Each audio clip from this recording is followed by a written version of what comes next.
1995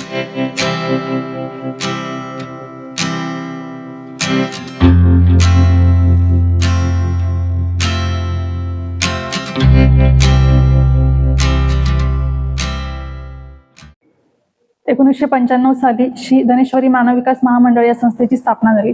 या संस्थेअंतर्गत कृषी महाविद्यालय गेवराई तांडा या कॉलेजची 2008 साली स्थापना झाली. या महाविद्यालयामध्ये जवळपास 40 एकर एरिया हा फील्ड अंडर येतो.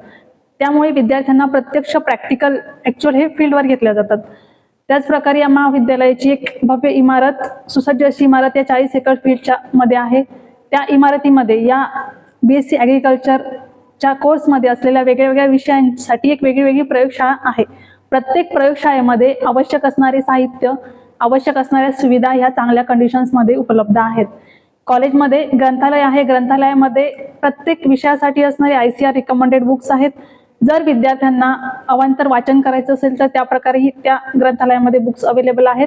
त्या व्यतिरिक्त स्पर्धा परीक्षांची तयारी करण्यासाठी वेगळे बुक्स मोठ्या संख्येने ग्रंथालयामध्ये उपलब्ध आहेत. महाविद्यालयामध्ये कार्यरत असलेला स्टाफ हा वेल क्वालिफाईड आहे, म्हणजेच PhD MSc नेट झालेला आहे. वेळेवर आणि रेग्युलर लेक्चर्स आणि प्रॅक्टिकल्स महाविद्यालयामध्ये घेतले जातात. अभ्यासक्रमाव्यतिरिक्त विविध कलागुणांना वाव देण्यासाठी महाविद्यालयामध्ये वार्षिक स्नेहसंमेलन घेतलं जातं. क्रीडागुणांना वाव देण्यासाठी वेगळ्या संधी त्यांना उपलब्ध करून दिल्या जातात. इमारतीच्या समोर एक क्रीडांगण आहे, जेणेकरून विद्यार्थी तिथे व्हॉलीबॉल, क्रिकेट, कबड्डी, खो खो या ग्राउंड्समध्ये प्रॅक्टिस करून आंतर महाविद्यालयीन कॉम्पिटिशन्समध्ये उतरू शकतात. त्यांना त्यांचा लाभ मिळू शकतो. अशाही संधी या महाविद्यालयामध्ये विद्यार्थ्यांसाठी उपलब्ध करून दिल्या जातात. गव्हर्नमेंटचे स्किल ट्रेनिंग जसं की ड्रोन ट्रेनिंग विद्यार्थ्यांना दरवर्षी दिल्या जातं. विद्यार्थ्यांसाठी स्पर्धा परीक्षांची तयारी करण्यासाठी एक स्टडी फोरम कॉलेजमध्ये अवेलेबल आहे. विशेष म्हणजे महाविद्यालयात कोणतीही प्रकारची रॅगिंग घेतल्या जात नाही. तसं आढळून आलं तर लगेच त्या विद्यार्थ्यावर योग्य ती ऍक्शन्स घेतल्या जातात. नमस्कार, मी प्राध्यापक Mayuri Bhoye, department of soil science and agricultural chemistry. हे एक महत्त्वाचं डिपार्टमेंट आहे ॲग्रिकल्चरमध्ये.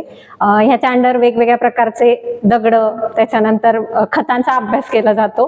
तर ह्याचे म्हणजे जमिनीचं तुम्ही मॅनेजमेंट कसं करणार, तर ह्याचे सगळे प्रात्यक्षिक आपल्या कॉलेजला चांगल्या पद्धतीने घेतले जातात.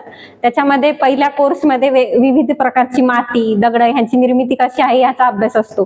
तर त्याच्यामध्ये तुम्ही बघू शकतात वेगवेगळ्या प्रकारचे फर्टिलायझर्स, त्याच्यानंतर मातीचे प्रकार, त्याच्यानंतर दगडांचे प्रकार ह्यांचं व्यवस्थित मुलांना समजून सांगितलं जातं, जेणेकरून त्यांना अभ्यासाला सोपं जाईल आणि ह्याचा वापर पुढे स्पर्धा परीक्षांमध्ये MPSC UPSC मध्ये दगडांची रचना, त्याचा भौगोलिक अभ्यास याच्यासाठी सोपा होतो.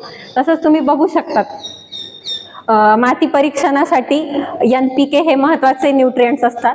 त्याच्यानंतर मायक्रो न्यूट्रिएंट्स असतात. याचा देखील व्यवस्थित प्रकारे इन्स्ट्रुमेंट्स कसे हाताळले पाहिजे, त्याच्यानंतर कुठल्या याच्यात कुठले केमिकल मिक्स केले पाहिजे ह्याचा अभ्यास केला जातो. त्याच्यात pH असेल, EC असेल, तुमचं नायट्रोजन ॲनालिसिससाठी डायजेशन मशीन असेल, तर ह्याचा अभ्यास केला जातो. गव्हर्नमेंट करून आमच्या लॅबला 3,500 सॅम्पल्स येतात.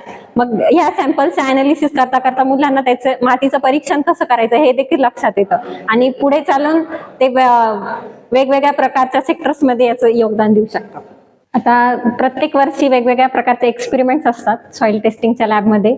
तर त्याच्यात वेगवेगळ्या प्रकारचे मायक्रो न्यूट्रिएंट्स किंवा मेजर न्यूट्रिएंट्स हे मेजर केले जातात.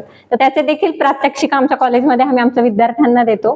तर तुम्ही बघू शकतात आता आमचे विद्यार्थी हे रोटरी शेकर हे मशीन कुठलंही केमिकल मिक्स करण्यासाठी यूज केलं जातं आणि त्याच्यात ऑर्गॅनिक कार्बन कंटेंट जो असतो सॉइलचा तो मेजर केला जातो. तर त्याच्यासाठी हे मशीनचं प्रात्यक्षिक आमचे विद्यार्थी करत आहेत. त्याच्यानंतर तुम्ही बघू शकता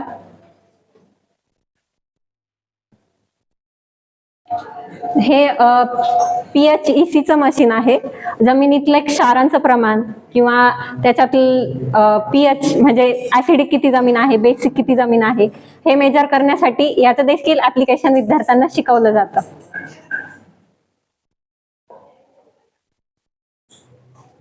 त्याच्यानंतर विविध प्रकारचे सोल्युशन्स तयार करण्यासाठी मॅग्नेटिक स्टेरर, हॉट एअर प्लेट हे देखील मशीन्स महाविद्यालयामध्ये अवेलेबल आहे आणि त्याचे देखील प्रात्यक्षिक विद्यार्थ्यांनी करत असतात. आता हे विद्यार्थी वेगवेगळ्या प्रकारचे केमिकल्स किंवा सॉल्व्हंट्स तयार करायचे असतील तर त्याचं वेट घेतलं जातं. तर ते वजन करून त्या केमिकल्समध्ये ऍड करतानाचं हे एक प्रात्यक्षिक.